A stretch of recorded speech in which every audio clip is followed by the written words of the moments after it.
The Henderson Gravel pump was invented over 40 years ago in the UK by a guy called Alf Henderson and his friend Chris Engel. They never patented it, but it's been in use for 40 years in the UK and many parts of the world, and it's done a great job of sucking up gold where the shovel could not get to. So here I am doing a little how to make one, the hand dredge pump. Hope you enjoy. Here's the gold I got from that first little clip with my Henderson pump. And we're still not gone out prospecting, so I thought I'd just show you how to make a basic Alf Henderson pump. A guy called Alf Henderson made these pumps in the 1970s, I think, and he's known in the UK as a Henderson pump, but I think most people will call it a hand dredge pump nowadays. So I'm going to show you how to make one. This is an old one I've stripped down to show you how to make it, and it needed a bit of a service. These are the tools you're going to need. You're going to need a jigsaw for cutting out the end of the pump. You're going to need a drill for drilling various holes here and there, hacksaw to cut your pipe up, a couple of spanners and a deep socket to actually adjust it and tighten the ball up, a screwdriver to fit the end in, drill bits and a tape measure, and some various way of marking stuff out. Parts. Now this is an old pump I'm just remaking for the purpose of the video, and it could do with an overhaul. But so you just buy a piece of drain pipe. This is our standard UK drain pipe, 68mm on the outside, 65mm on the inside. And that's going to be the basis of the pump. So you want to protect the end, so I've bought a joiner that goes on the end there, or you can use a steel one. Steel exhaust joiners work well, they work a lot better. Push fit water pipe, and it's just a perfect size to sleeve over an M10 bar. And that's just a piece of rusty M10 threaded bar. And that's, I'd use nylon. It's better to use stainless, but if you use stainless, use nylock nuts so they don't come loose. If you're just going to use a steel one like I have here, after a few weeks it won't matter if they're stainless or not, because the nuts will rust on. And I use a handle off a kid's spade. I like them because they're shorter. I just cut the end of the spade off and drill a hole straight through it. Easy peasy. If you use a shovel handle, they're a lot longer and take up more room, and I like it compact to go in my rucksack, so it's all about making it as small as possible. I think your standard pumps, if you buy one, they're around the 32-inch mark plus a handle, but I find that just a little too long for me. Maybe it's just because I'm a short ass. But 29 inches, I love the length of this pump, so that's what I'd recommend. If you're around 5'8" or so, 29 inches is a good length to have. So I've got a cone cutter here. These are great, or you could get yourself a large drill bit, such as something like that, but these are much more commonplace, and that's for getting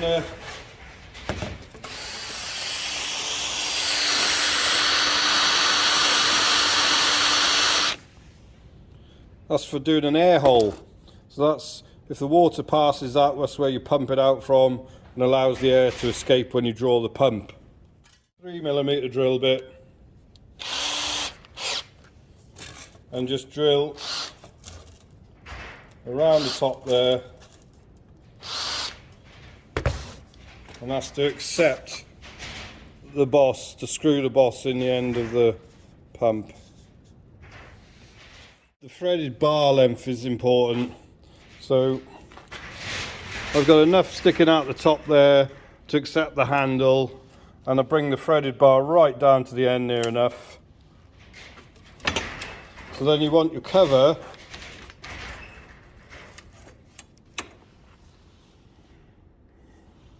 to be the thickness of the tennis ball, bit shorter to allow the tennis ball to be fitted. 25.5 inches.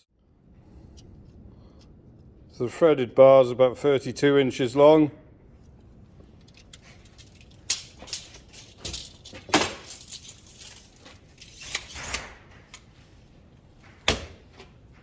So we've got a length of the pipe, our length of the insulation, and the length of our structure rod, the M10 threaded bar.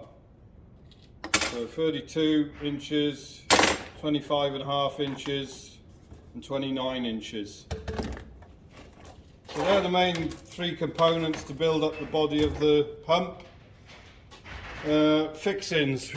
What fixings do you need? You're going to need a couple of nuts, at least one end to hold the handle on, and a couple of washers as well, so it doesn't pull through. Then you has to hold the handle on, and then on the tennis ball end, I've got a plastic washer there, and what we call a penny washer. So a couple of penny washers work great, which means a big fat washer. So you can use that to compress the tennis ball to give it how much suction you want. And a couple of nylock nuts to thread it onto. Next main important bit is the tennis ball.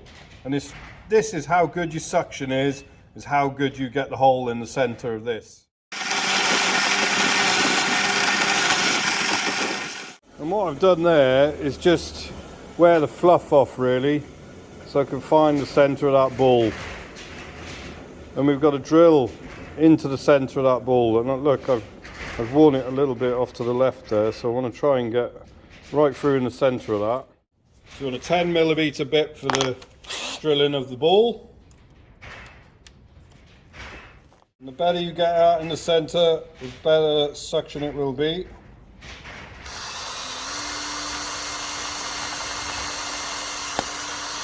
Pop, there we go.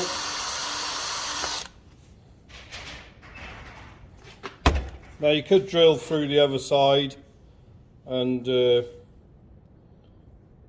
I don't like the finish, so I've actually got myself a punch. I got myself a 10mm punch, which I like to punch the other side with. It makes a cleaner hole.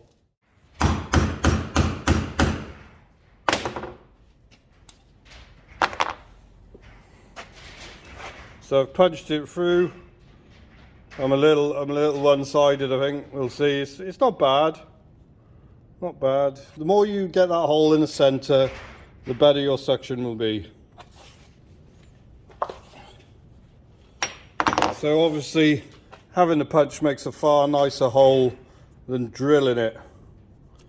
But that's the only way I've found of doing it. Leave in the comments if you've got a better way of punching a nice clean hole like that both sides. But that's how I found doing it. I find some people, when they put it on now, they put a bit of silicone around here to try and stop the ball filling up with water. I've never bothered myself. I've never found it an issue.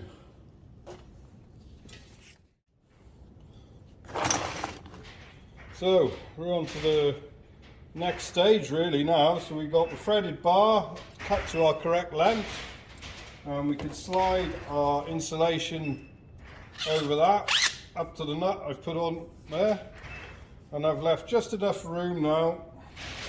We're going to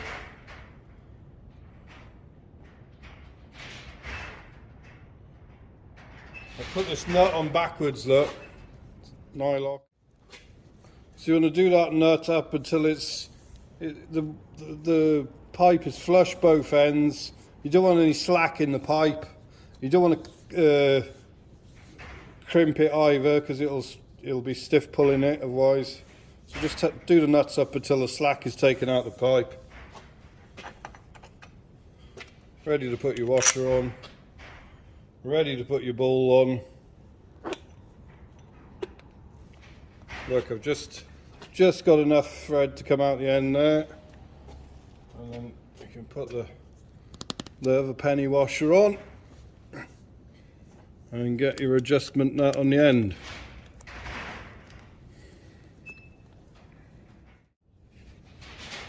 So there we are, we've just got it flush there.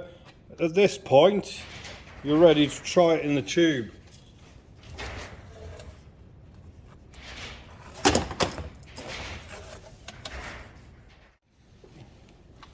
So now we're going to make the boss to go in the end.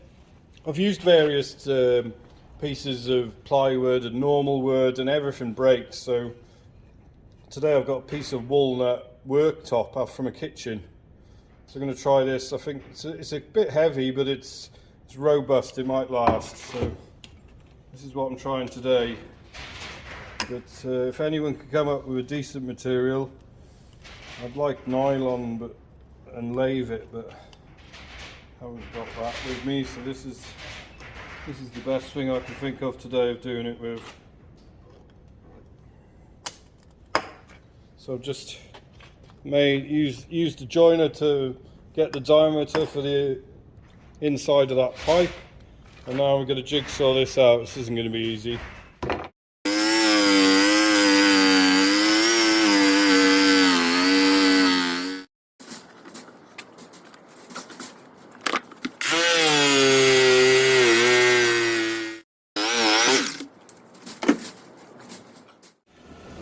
Well, that didn't quite go to plan. I didn't get it quite round for some reason. It was hard going cutting that with a jigsaw. So we've got to drill a hole through the middle now, and then hopefully it's going to sit in there as a boss, because it takes a big beating in and out all the time.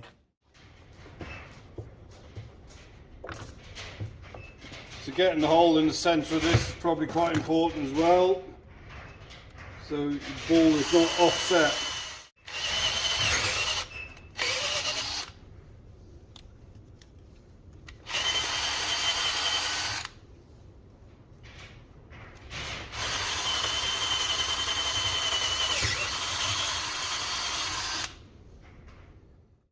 So the next stage is check your boss fits on there, nice and loose, look.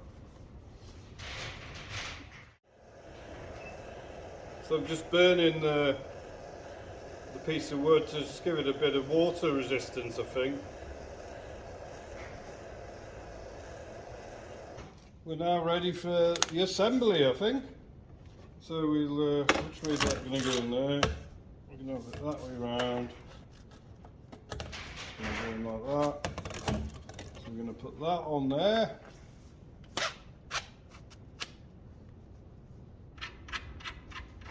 Remember, you want to use a nylock nut because they'll come loose. I'm not too worried myself because I've used a steel threaded bar, and the nuts will soon rust up and won't move. So you just want to do it up until you've got no slack in your insulation there. Then you're ready for your big penny washer, your ball. Some people like the silicone each end. I've never bothered. Don't feel like I need to. And then your other washer and your main nut.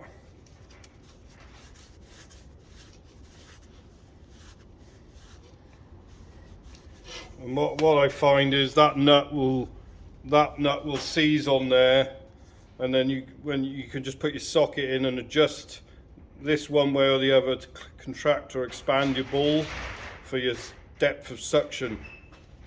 So now we're ready for the handle. So we've got a big washer on this end. That's to cover the handle, plastic and that bit of wood so it doesn't pull through. You can use a shovel handle, but I like the kids' spades better. Another washer the other side. And then your nylock nut on the end.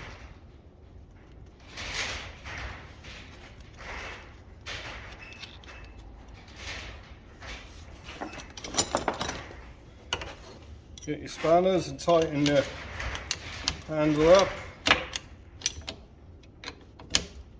Make sure that's really tight. You don't want it coming loose in the field. That's pretty good.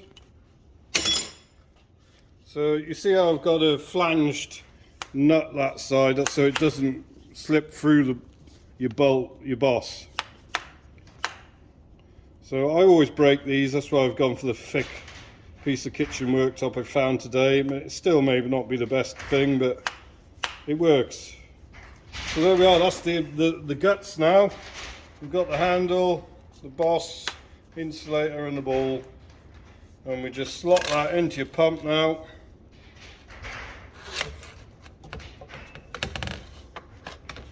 And we want to fit the boss in there, push the boss home flush, and you need to drill it now. So get yourself a, like a 2.5mm bit is good.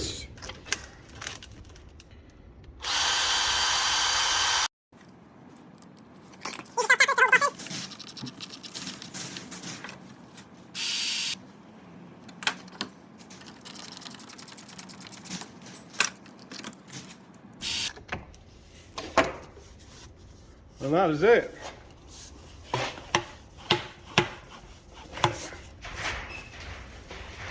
So you got your air hole there. My boss is a little bit thick for that. It would have been better if it was that thick, but it's going to last. So the only thing then is to put your end on. Now you can keep putting these plastic ends on. Just glue them on with the plumbing glue.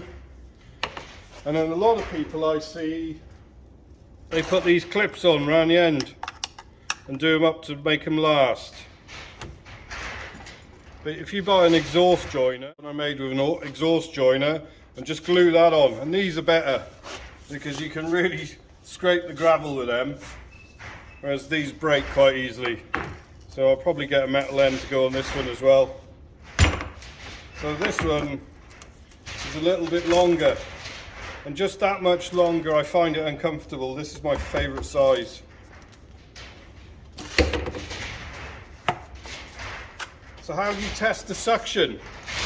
Put your foot in the end like a stirrup, down there, and hand over the end. It's just good suction there. It works.